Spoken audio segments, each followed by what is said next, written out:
Só com os recursos da floresta amazônica, o Brasil hoje poderia ser uma das maiores potências mundiais.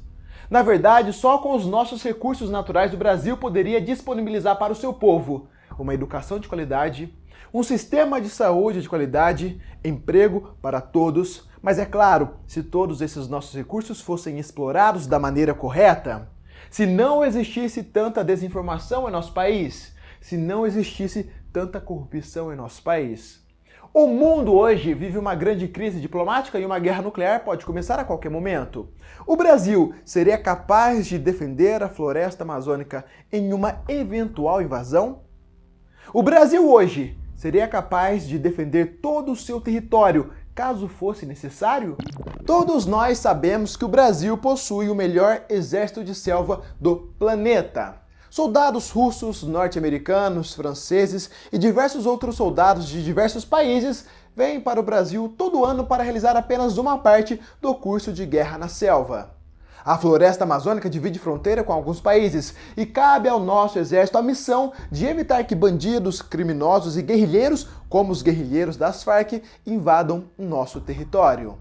Todos sabem que eu não duvido da capacidade e do preparo dos nossos soldados de selva e, principalmente, eu não duvido da capacidade de todos os nossos soldados de modo geral.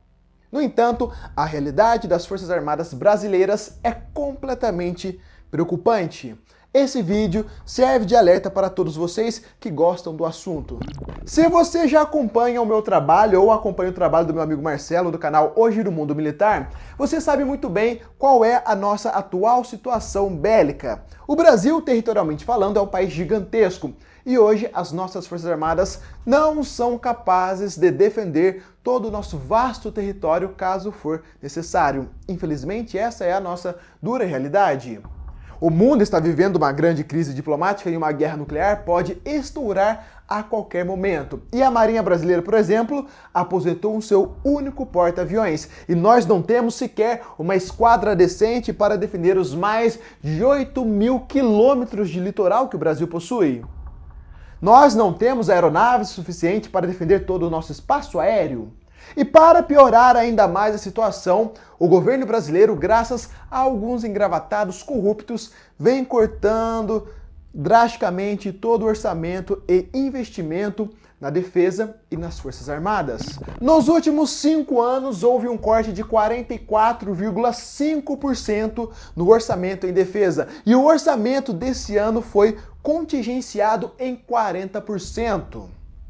O ano já está acabando e a questão da verba destinada às Forças Armadas brasileiras ainda é um grave problema, ainda está longe de ser resolvido. Isso porque o orçamento do Brasil em 2017 não permite o desbloqueio desses 40% que está contingenciado. Ou seja, como vai manter as operações das nossas Forças Armadas espalhadas pelo país, incluindo as operações realizadas na fronteira da floresta amazônica? A situação é tão crítica que o ministro da Defesa, Raul Jungmann, alertou que diversas bases, unidades e operações das 3 armadas espalhadas pelo país podem ser encerradas. Isso vai influenciar fortemente nas unidades das Forças Armadas brasileiras responsáveis por vigiar a fronteira do nosso país. Aí, para você ter uma pequena noção da gravidade da situação das nossas Forças Armadas, a Força Aérea Brasileira conta com apenas 2 bases, a de Anápolis e a de Natal, para realizar todas as suas operações no vasto território aéreo brasileiro. Apenas 2 bases. Mas tudo na vida pode piorar. A Marinha Brasileira é a que mais vem sofrendo com corte de orçamento por parte do governo brasileiro. A nossa Marinha, que recentemente aposentou o seu único porta-aviões, declarou que necessita de 800 milhões de reais adicionais apenas para tentar manter a sua esquadra ativa. O comandante da Marinha Brasileira, o almirante Eduardo Bacelar, declarou que, se nada mudar, a nossa esquadra pode simplesmente deixar de existir. Agora, você consegue imaginar um país do tamanho do Brasil sem uma marinha, sem uma esquadra para defender o seu vasto território litorâneo? Mas, Felipe de Deus, o Brasil tem que investir na educação, o que eu concordo. Mas, Felipe de Deus, o Brasil é um país pacifista, não precisa investir na defesa, não precisa investir nas Forças Armadas. Mas é aí, meu amigo, que você se engana. Quando nós falamos em investimentos na defesa, nós rapidamente vinculamos a questão de uma eventual invasão ou uma eventual guerra, mas não é bem assim que as coisas funcionam. Imagina o Brasil sem uma força armada decente para defender nossas fronteiras. Consequentemente, mais droga, mais armamento iria chegar até as mãos dos bandidos. Consequentemente, a violência urbana iria triplicar. É que nem um efeito dominó. Mas vamos citar aqui alguns exemplos. Vamos supor que o Exército Brasileiro, a Marinha Brasileira e a Força Aérea Brasileira diminuem drasticamente todas as suas operações espalhadas pelo país inteiro. Quem vai ajudar a polícia a invadir a favela quando ela não conseguir?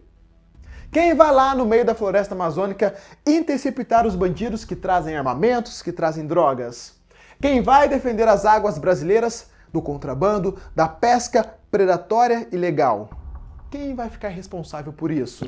Recentemente, o comandante da Força Aérea Brasileira declarou que a nossa Força Aérea simplesmente não está conseguindo abastecer os postos fronteiriços do Exército Brasileiro na floresta amazônica. Olha o ponto em que chegamos. Hoje, infelizmente, as Forças Armadas brasileiras estão completamente fragilizadas e isso culpa do nosso governo que cada vez mais vem cortando o orçamento, a verba destinada para a defesa e para as nossas Forças Armadas. Cada vez mais o governo brasileiro vem deixando as nossas Forças Armadas de lado. E se um dia, eu espero que não, precisarmos, talvez não estejamos preparados.